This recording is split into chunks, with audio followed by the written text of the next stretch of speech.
It's 4 o'clock. The top stories on 7 News. Former Prime Minister Scott Morrison announces he's quitting politics. Low to middle income earners set to benefit from a tax cut overhaul. And the Russian hacker behind the Medibank breach unmasked.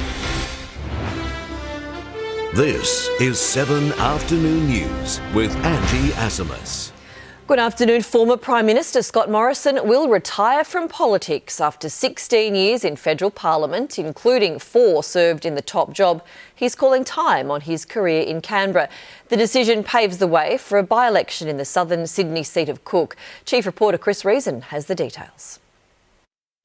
Good afternoon. Well, a backbencher since his federal election loss 20 months ago, Scott Morrison has decided that now is the time to go, ending more than 16 years in federal politics. A devout Pentecostal Christian and Cronulla Sharks supporter, he was elected in 2007 to the seat of Cook in the Sutherland Shire, south of Sydney. A former managing director of Tourism Australia, he'd earned the nickname of Scotty from marketing, but most called him ScoMo. And once in office, he had a pretty quick rise through ministerial ranks. First as Immigration Minister, well, he oversaw the controversial but successful Stop the Boats campaign. Then Social Services Minister, Treasurer and finally Prime Minister in 2018, almost by accident. A year later, there was the miracle win in the unwinnable election. The political finale, though, this statement today. Just letting you know that after more than 16 years as the member for Cook, I've decided to leave Parliament at the end of February to take on new challenges in the global corporate sector and spend more time with my family. Mr Morrison was one of the most controversial and polarising PMs in modern history. He holidayed in Hawaii during the catastrophic 2019 bushfires, was harshly criticised over the Brittany Higgins saga, the slow vaccine rollout during COVID, and for secretly appointing himself to 5 ministries, adversely named as well for his part in the robo-debt scandal. He was Australia's 30th Prime Minister, held the post for 4 years. His resignation will force a by-election in Cook, likely sometime in April. Back to you. Chris Reason there. Low to middle income earners could benefit from an overhaul of the Albanese government's proposed Stage 3 tax cuts. Live now to political reporter Isabel Mullen. Izzy, is the Prime Minister about to break a key election promise? Oh, well, Angie, there's growing speculation, but at this point it is only speculation. This morning, the Deputy Prime Minister told a news conference that the government's position had not changed, but there was some indication from the Prime Minister that the Stage 3 tax cuts could be refined to deliver more to low to middle income earners. He told Talkback Radio that everyone would get a cut. Currently, the legislated tax cuts don't benefit people who earn less than $45,000 a year. So if you take his word there, changes could be made to benefit lower income earners. This has got the opposition's backup. Any changes to Stage 3 tax cuts would be a backflip on one of the Prime Minister's key election promises. I support tax cuts and everyone will be getting a tax cut. Look, our position hasn't changed. When you modify a promise, you're actually breaking a promise. You can't go to an election saying you're going to keep a promise and then come up with this word, I'm going to modify a promise. The Prime Minister discussed these matters at today's Cabinet meeting and should outline his position in full at his National Press Club address on Thursday. Angie. Isabel Mullen in Canberra. The federal government has for the first time used powers to punish and publicly unmask a Russian hacker who was at the centre of the Medibank hacking scandal. Sensitive personal data of millions of Australians was exposed. Never before has Australia used its cyber sanctions powers. This morning, that changed. Foreign Minister Penny Wong, Home Affairs Minister Claire O'Neill and Deputy Prime Minister Richard Marles announcing Russian cybercriminal Alexander Ermakov was the subject of these unprecedented powers for his role in the 2022 hack of Medibank. The names, records, dates of birth and information of 9.7 million Australians were sold on the dark web. Now, after an 18-month exhaustive investigation by the Australian Signals Directorate, there is a travel ban in place against Ermakov and there are targeted financial sanctions. Nobody can trade or provide assets to him and it's punishable by up to 10 years in prison. It sends a clear message that there are costs and consequences for targeting Australia and for targeting Australians. They may take it as a badge of honour, they may shrug it off as not important, they may never be worried that they don't want to travel to any of the Five Eyes countries. Australia's Five Eyes intelligence partners understand cybercriminals thrive on anonymity. By not only sanctioning him, but naming and shaming Ermakov, it's hoped it will discourage other hackers and cyber gangs from targeting Australian institutions and businesses. In breaking news, the trucking boss linked to Victoria's Eastern Freeway tragedy that killed 4 police officers in 2020 has been sentenced to 3 years behind bars. A judge found Chris Large was responsible for repeated and systemic failures leading up to the crash. The driver sleep-deprived and high on methamphetamine. The court heard Large allowed drivers to take to the road without proper training and approved false timesheets knowingly because his only priority was to get the job done. The families of the victims flew up to Sydney today to tell the court of their heartbreak. We'll have more on their stories tonight at 6. A teenage boy has been seriously hurt after he was struck by a car in Sydney's north. It's understood the 15-year-old was stepping out from behind a bus at Manly Vale late last night when he was hit by a sedan. He suffered head injuries and was taken to the Children's Hospital at Randwick. The 56-year-old driver was taken for mandatory tests. Cricket captain Pat Cummins has added his voice to the campaign to change the date of Australia Day. It comes as the list of organisations refusing to celebrate on January 26 grows longer. Angelique Opie reports. 3 days out from the public holiday, there's still plenty of debate surrounding the name and date of Australia Day. One restaurant, Penelope's in Circular Quay, is offering an Invasion Day selection.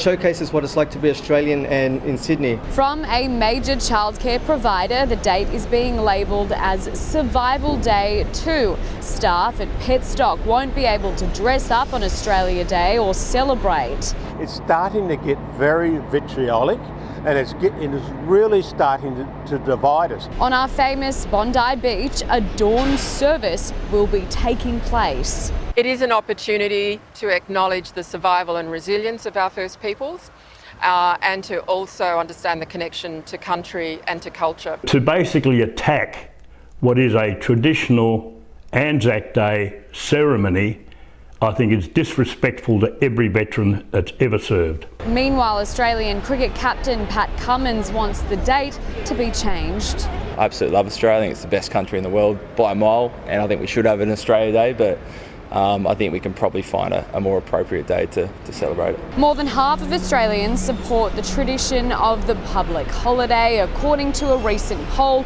58% want the date to stay the same. More than 2/3 of the population believe the name Australia Day should stay as it is. A sparsely populated part of China has been struck by a magnitude 7.1 earthquake. Power has been cut and at least 2 homes destroyed in western Xinjiang, but no deaths have been reported. 14 aftershocks have also been recorded, 2 of them with a magnitude of more than 5. The Duchess of York says she's still in good spirits despite a shock skin cancer diagnosis. Her latest health scare just months after being treated for breast cancer. Here's Europe correspondent Ashley Mullaney.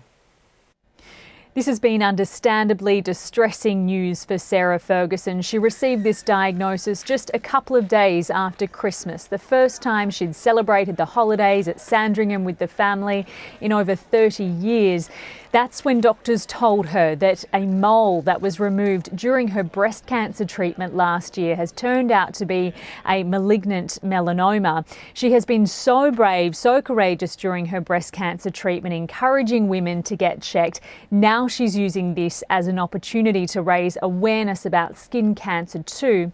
In a new post on Instagram, Fergie wrote, "Naturally, another cancer diagnosis has been a shock, but I'm in good spirits and grateful for the many messages of love and support." I really think that this is the mark of the woman, ever the positives, looking for the positiveness in a bad situation. She went on to encourage people to check the size, the shape, the colour and texture of moles, urging people to be diligent. A timely reminder with people out enjoying the Australian summer at the moment. Still to come in Sydney's afternoon news on 7, the conflict in the Middle East spills into Sydney's classrooms. Dozens of workers and tons of contaminated mulch, a marathon Roselle cleanup begins. And the explosive nighttime show that might have been an accident. In 7 News, a tax cut for everyone. Anthony Albanese's new promise. Former Prime Minister Scott Morrison quits. What now for his seat of Cook? The suburbs where Sydney drivers are getting gouged at the Bowser. Hundreds wiped off the cost of flights. And Pat Cummins weighs in on the Australia Day date debate. Details 7 News at 6 o'clock. Welcome back to 7's Afternoon News. It is cloudy across Sydney today, including in Penrith, where right now it is 25 degrees. Work to clear contaminated mulch at the asbestos-plagued Roselle parklands is now underway. The site is due to remain closed until April, while the material is cleared by dozens of workers. The EPA suspects there is more than 10 tonnes of mulch contaminated with the cancer-causing substance. A staged reopening will begin in March. The wife of a state government minister has been caught up in a controversy promoting pro-Gaza protests in schools. It's against the Education Department's code of conduct, but the group says it won't be silenced. More from state political reporter Taylor Aiken. Good afternoon. Well, the state's Education Department is reminding teachers to remain politically neutral in the classroom after a Teachers for Palestine group was heard organising a rally to protest Australia's response to the conflict in the Middle East. The group convening a Zoom meeting last week to discuss how to weave pro-Palestinian activism into the curriculum. If I'm a maths teacher, I might talk about how you can use numbers to describe what's happening in Gaza, or you're doing English, you can do a Palestinian text. Also heard planning protest locations and the wearing of T-shirts, badges, even keffiyeh scarves at school. The Department of Education telling 7 News teachers are expected to abide by the code of conduct or face disciplinary action. But the group say they won't be silenced. What are schools for? I mean, teachers do have a commitment to the truth in their classroom, to exploring issues. Also heard in this Zoom meeting is the wife of Cabinet Minister Jihad Dib. A teacher at Burwood Girls High, Erin Dib, was recently counselled for bringing pro-Palestinian activism into the classroom. I was spoken to about 3 times and then basically everything was shut down within the school. I love and support my wife. We've been married for over 25 years. She is not a politician. There is now an issue between, and it will be dealt with her employer and herself. The principal has since apologised, with staff and students offered wellbeing support. Donald Trump has arrived in New Hampshire hoping to wrap up his campaign for the Republican Party nomination for president. Mr. Trump is expected to trounce Nikki Haley, his only remaining challenger in the state's primary. US Bureau Chief David Woiwod is there. Good afternoon. Well, Donald Trump heads into tomorrow's primary here in New Hampshire, hoping for that knockout result he hopes will deliver him the Republican Party nomination. And if the polls are to be believed, he looks set to achieve it. Donald Trump's the lesser of two evils. I like his policies. The former president making his final pitch tonight. Get out of bed and just get to vote. Grab your neighbour. In a vote polls say is turning into a mere formality. We're going to win New Hampshire. His sole remaining rival now, Nikki Haley, down by double digits. Rightly or wrongly, chaos follows him. His campaign schedule, though, upended by a sick juror in New York City. Trump had been planning to testify in the defamation case against him after he was found liable of sexually assaulting former journalist E. Jean Carroll. Will that case have an impact on voters here? That's the big question now. Joe Biden making his own pitch to the undecided, hoping his predecessor's extreme stance on abortion, as he calls it, will move the needle. We're fighting hard to reinstate your rights and the rights to protect women and families and doctors who care for those women. The former president is now enjoying the backing of most of those who challenged him for the Republican Party crown, as New Hampshire voters have their say, potentially setting up the Trump-Biden rematch much of America is already anticipating.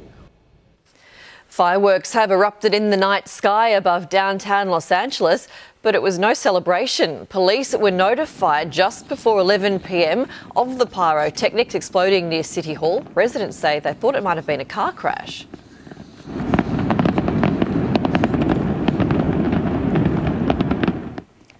The display lasted for about 5 minutes. Police say the fireworks were coordinated and planned, but illegal.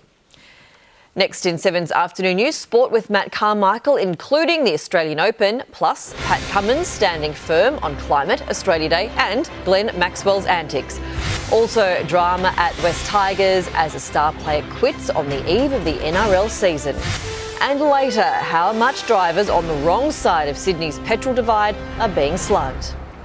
7 News doesn't just bring you the news. Even in death, Roger Rogerson faces further inquiries. This is where news breaks. It's been a bizarre crash at Sydney Airport. Know your suburb. A driver and her daughter were trapped. Know Sydney.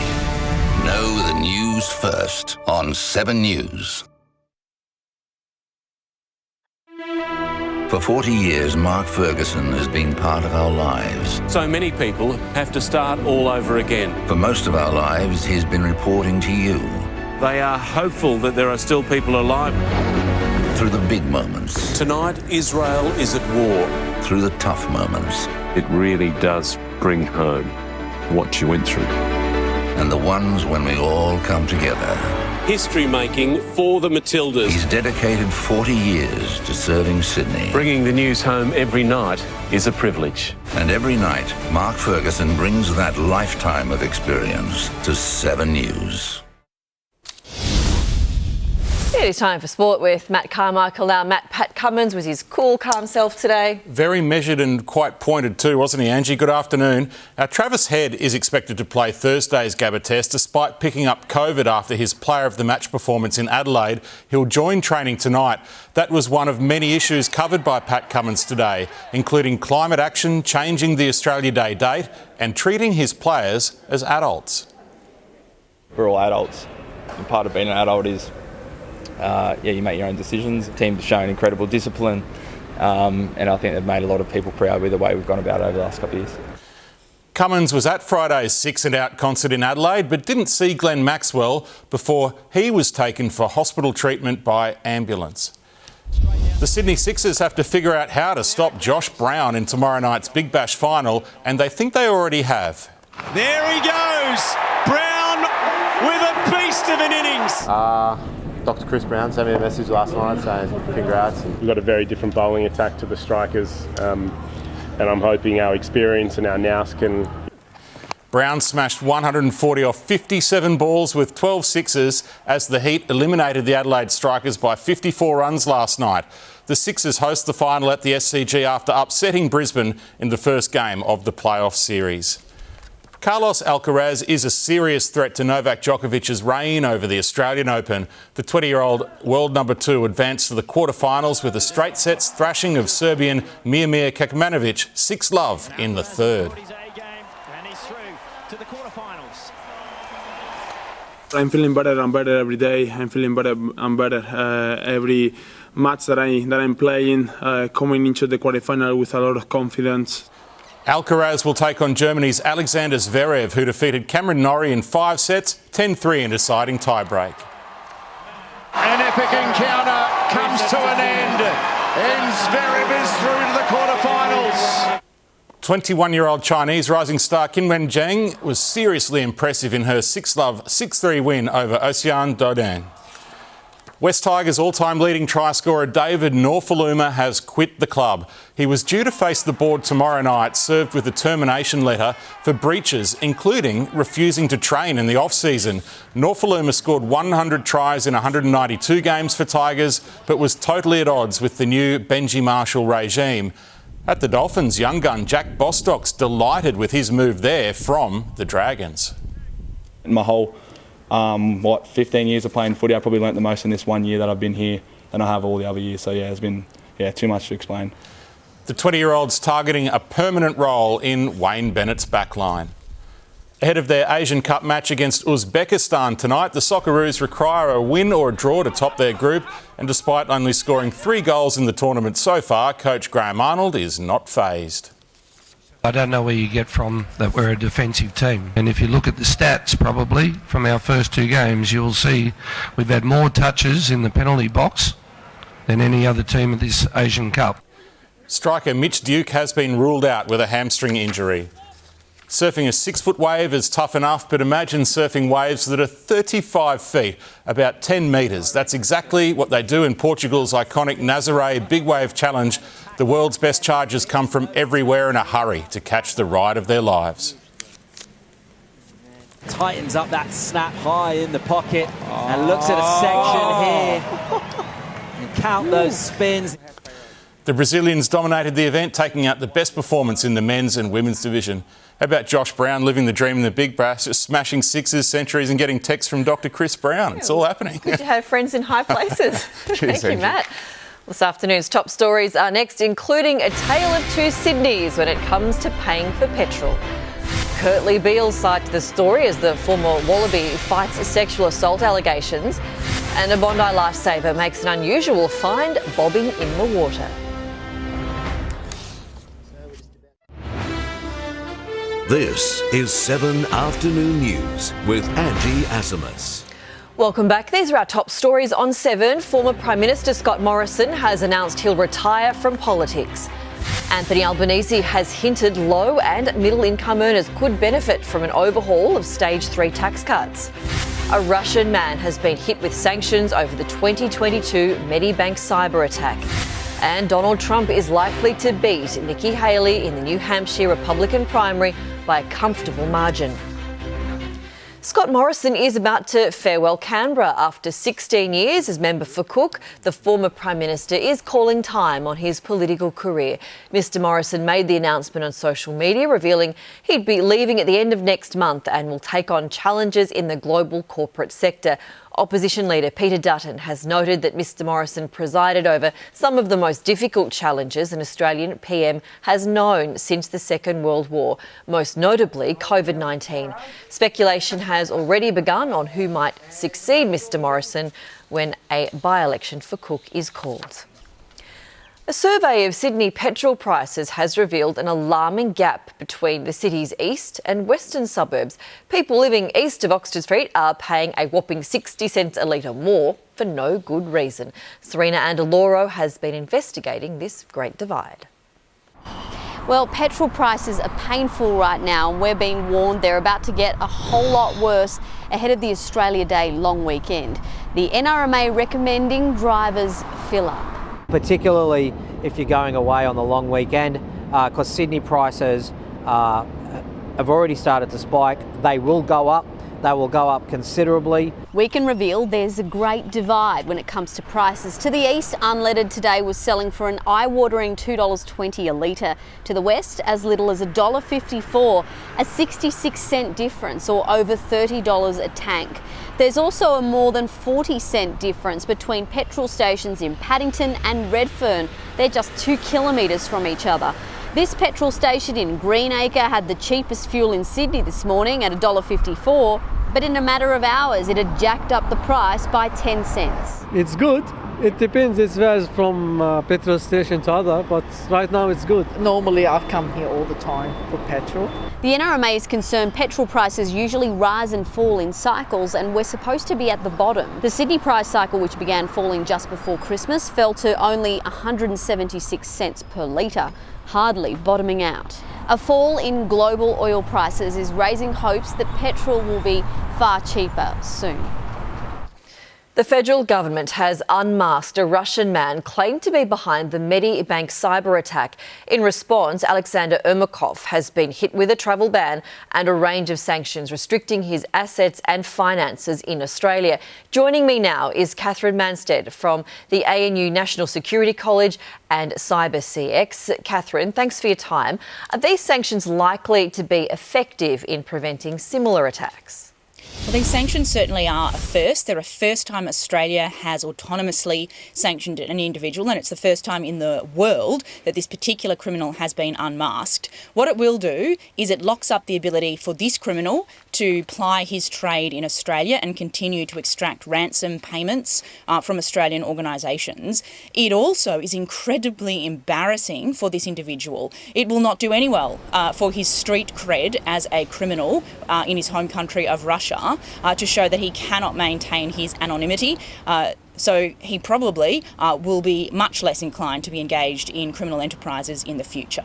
More generally, though, does this stop the scourge of cybercrime? No, it's a multi-billion-dollar industry, and just where there is one Alexander Ermakov, there are hundreds, if not thousands, of criminals who are waiting to take his place. The opposition's welcoming these sanctions, but says they should have come sooner. What are your thoughts? Look, this is the result of an 18-month investigation by the Australian government. And in fact, the Australian government's been quite clear that it has known for a time who the individuals are and who the groups are behind this hack on Medibank. And they've taken that intelligence, for example, to the Russian government, and the Russian government has done nothing. So I think this is the Australian government trying different approaches here, welcome approaches, using its sanctions regime, its legal and diplomatic regime, where law enforcement has been unable to get an outcome here because Russia is very much a safe haven for cyber criminals. Any hack is concerning. Is it the scale of these sorts of cyber attacks that makes them so damaging? Yeah. In particular, this hack was, I would say, one of the most egregious in Australia's history. It's the scale. So 9.7 million records were exposed, but it was also the nature of the data that was taken. This wasn't just identity documents, which in and of themselves can be quite damaging for identity fraud and other purposes. This was people's most sensitive medical records, the stuff about yourself you really want to keep private. And these criminals knew that, and they deliberately took and they exposed that information because they wanted to cause most harm to Medibank, to turn the thumbscrews to hope that Medibank might pay them a ransom, which, as we know, Medibank held their nerve and did not pay these criminals. Catherine Manstead, thank you for your insights this afternoon. Good to be here. Thank you. A lifesaver has stumbled upon what appears to be a brick of cocaine floating off the Sydney Heads. The man claimed the package could be worth up to $200,000. I've just found this little package of, looks like cocaine, so we're just about to hand that over to the police. So Zoe, you're going to miss out on your Christmas present. Hundreds of cocaine packages have been recovered by police across the state's beaches since December 22nd. It's been claimed the DP World port dispute has resulted in almost 1 in 5 ships bound for Australia out of China being cancelled. Exporters can't afford to risk delays and Australian consumers could pay the price. Evan Batten has more. Good afternoon, Angie. If you're wondering why there is such significant impact in the overall cost of living squeeze, this is one major area of serious concern. We have fresh insight today into the industrial dispute between the MUA and DP World. This last month, we've seen cancellations of 20%. Industry watchers say there is a global downturn of around 15%. The high rate here of cancellations is a direct result of the union action, putting the squeeze on family budgets even more through increased prices for all imports. We're seeing probably about 1 in 5 vessels that were due to come to Australian ports in the month of January have cancelled. Angie, there were 69 Chinese ships due here in January. 13 have cancelled. DP World faced a Senate inquiry yesterday. We have customers who are at breaking point, who don't want to put their name forward because they know of the repercussions that are currently out there in the public domain. The industrial action, we're told, will continue until the end of the month. No word yet on the outlook for February. The union refused to make any comment today about the industrial action or the serious consequences for the cost of living. New South Wales rapid relief teams have been deployed to Queensland to help local crews ahead of Cyclone Kirrily. Townsville in the state's north is projected to be in the direct firing line of the cyclone once it forms. It's predicted to become a Category 3 system when it hits the coast on Thursday night. A court has heard the other side to the story in a former Wallabies sexual assault trial. Kirrily Beale claims the encounter with his accuser was consensual. Leonie Ryan has more from the Downing Centre. Good afternoon. Well, it's the first time we're hearing Beale's side of the story, with his lawyers and the prosecution outlining what's alleged to have happened inside a Bondi Beach bar in December 2022. Beale pleaded not guilty to the charges of sexual intercourse without consent as well as sexual touching. The jury was told his alleged victim followed him into the male bathroom and what happened inside the cubicle was completely consensual. The Crown prosecutor says the woman knew Kirrily Beale through social circles and that the former Wallaby star groped her in the public bar before following her, where it's alleged he told the complainant he wanted to sleep with her, but she rejected him because she had recently become engaged. The reason why she went into the male bathroom, he said, was because the line for the female bathroom was too long. Dozens of witnesses are expected to give evidence during this trial, which is expected to run for 10 days, including workers from the hotel who say they were inside the bathroom at the time and didn't hear anyone in distress. CommSec is just ahead with the latest on your money, plus pressure dialed up on the supermarket giants over claims of price gouging. And spectators take matters into their own hands as a protester disrupts the Australian Open. It is 24 degrees in the city now. Sydney's forecast is coming up soon. The most incredible before and after. See how this 51-year-old Aussie mum transformed her entire body. And strike it rich instantly with the Sunrise Cash Grab machine. Takes so much stress off of the family. Thank you so much. Start with Sunrise tomorrow morning on 7 and 7 Plus. 7 News doesn't just bring you the news. Even in death, Roger Rogerson faces further inquiries. This is where news breaks. It's been a bizarre crash at Sydney Airport. Know your suburb. A driver and her daughter were trapped. Know Sydney. Know the news first on 7 News. The former head of the consumer watchdog is demanding the government open an independent inquiry into supermarket price gouging. Woolies and Coles are adamant they've dropped meat prices, but experts say they're not doing enough. Tom Hartley has more. Australia's biggest supermarkets say they're doing their bit to help everyone who's been hit by cost of living pressures, most recently slashing the prices of dozens of red meat products by around 20%. The company's telling us that's an acknowledgement of the economic challenges faced by everyday people, but not everyone's convinced they're acting in the best interest of customers or suppliers. The duopoly has got enormous bargaining power, both to their suppliers, like the farmers.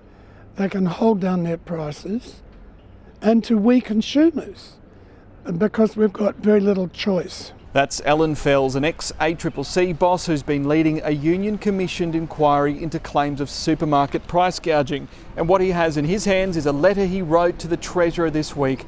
Among his findings, he notes a power imbalance allowing supermarkets to dictate terms and prices to farmers and leaving shoppers able to be pocketed. It's urgent that they give the ACCC powers this week to do a comprehensive, in-depth investigation of supermarket prices and profits. In a statement, the Treasurer told 7 News he's already in discussions with the ACCC, and if there's more that he can do, then he said, obviously he will.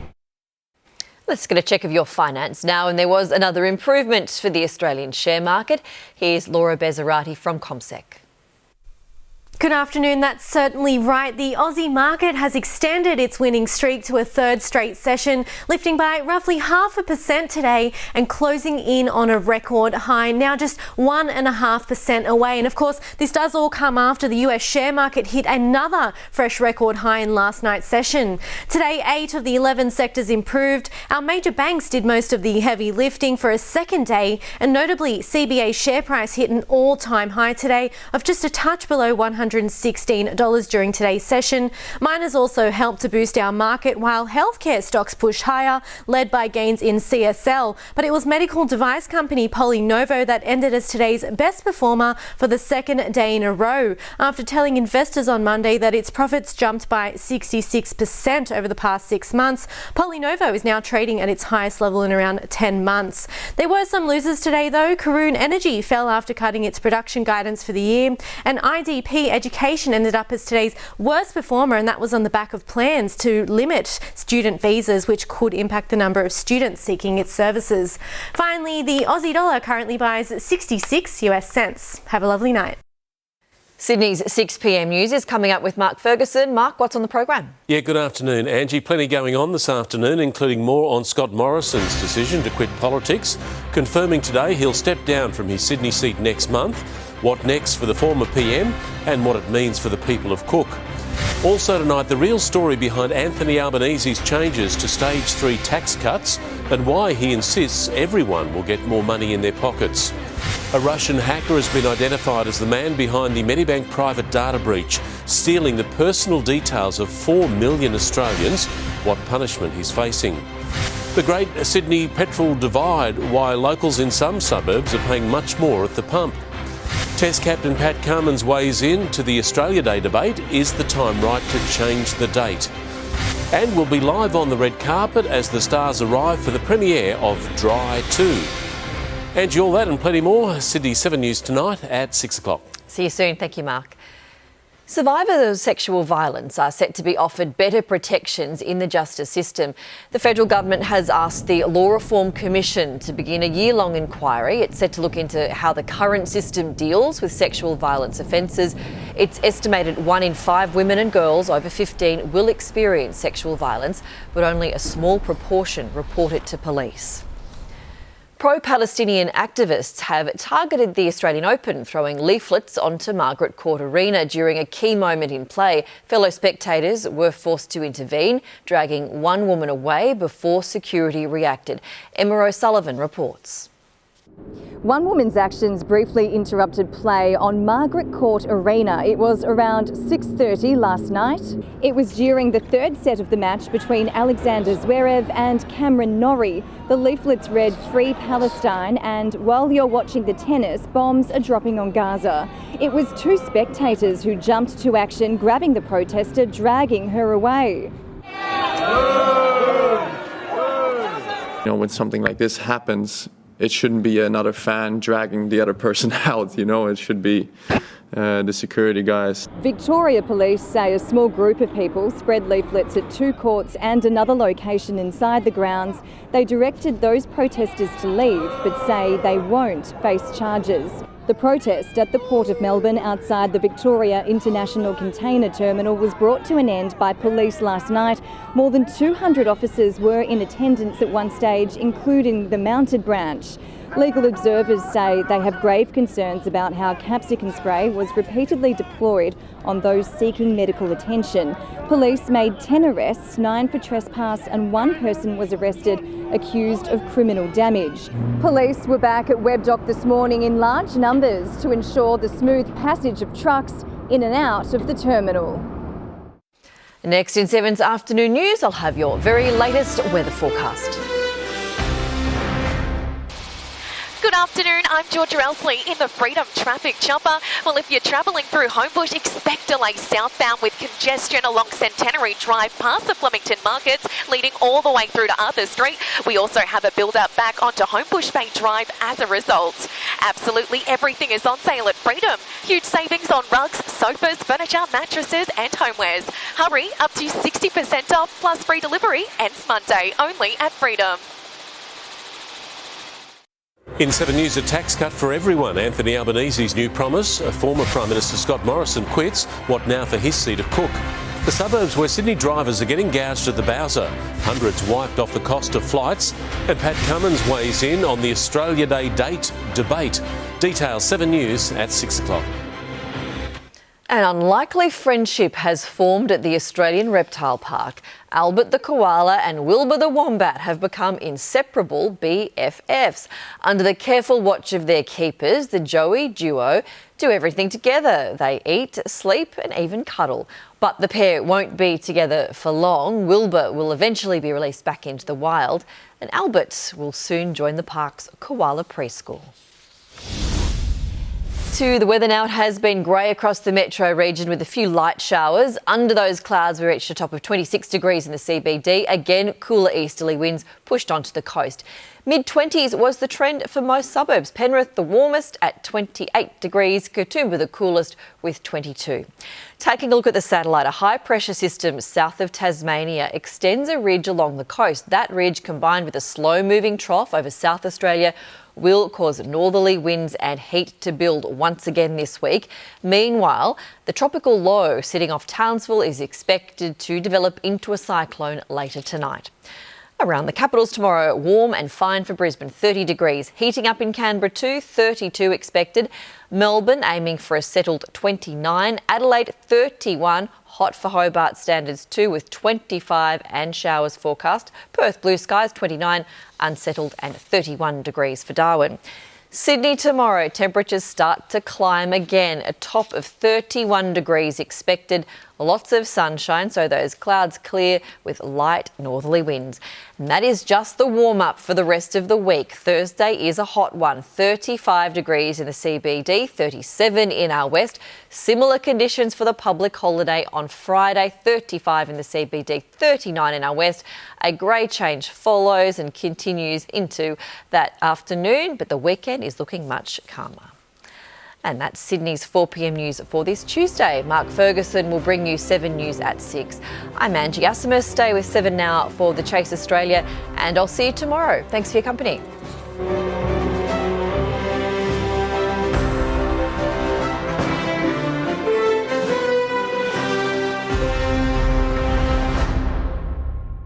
Stream 7 News anytime, live and on demand on 7 Plus. And with 7news.com.au, you'll know the news now.